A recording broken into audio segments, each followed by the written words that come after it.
Cinema के चाहने वालों में शायद ही कोई ऐसा होगा जिसने सुरों के बादशाह मोहम्मद रफी के गीत ना सुने हो।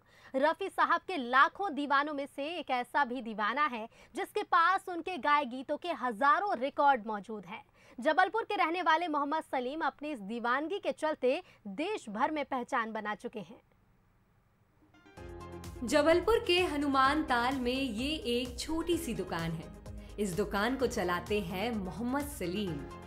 उनके ग्रामोफोन पर दिन भर रफी साहब के गीत गूंजते रहते हैं। सलीम के पास में रफी साहब के गीतों के हजारों कलेक्शन हैं। इनमें हर दौर के रिकॉर्ड शामिल हैं।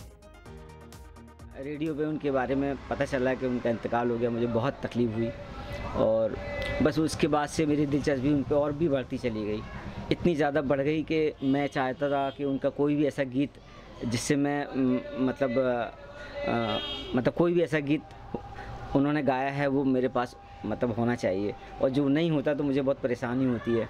और मैं पूरी कोशिश करके, चाहे वो राजस्थान हो, चाहे दिल्ली हो, चाहे कैलकाटा हो, बॉम्बे हो, किसी भी शहर में जैसे भी मुझे जिस हाल में भी मिलता मैं उस रिकॉर्ड को कलेक्ट कर लेता हूँ।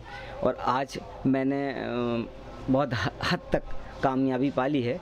करीब 80 से 85% तक मोहम्मद रफ़ी साहब के हिंदी फिल्मी गीत मैंने क्या कहते हैं अपने कलेक्शन में कर लिया है। सलीम ने बचपन में रफी साहब के गीत सुने और तभी से वो उन्हें ही सुन रहे हैं। उनके पास रफी के गाए कुल गीतों, कव्वालियों और भजनों का करीब 85% कलेक्शन है।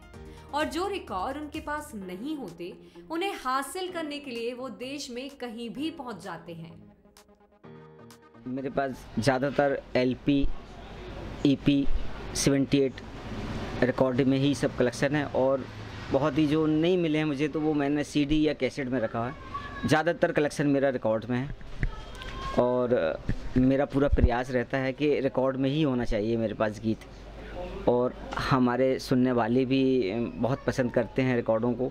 हमारे कार्यक्रम होते हैं, 31 जुलाई में कार्यक्रम होते हैं, उसमें बाहर से भी लोग आते हैं और काफ़ी भीड़ रहती है।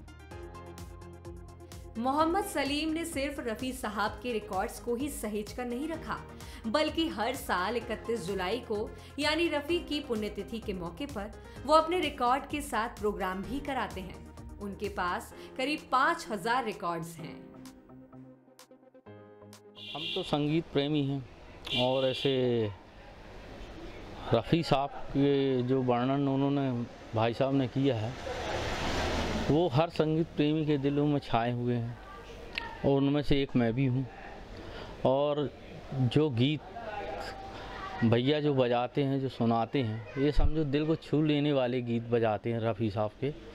और इसी के कारण मैं अपना समय निकाल कर यहाँ पर आता हूँ। हम इसलिए आते हैं कि हमको रफ़ी साहब का गाना सुनना रहता है यहाँ पे। और जैसे सलीम भाई के पास रफ़ी साहब का गाना है ना, जबलपुर में किसी के पास नहीं है, इस वजह से यहाँ हम सलीम भाई के पास आते हैं यहाँ पे अपना समय निकाल के। हमको रफ़ी साहब का गाना सबसे अच्छा लगता है और हम रफ़ी साहब के गाना से सलीम भाई जुड़े हुए हैं।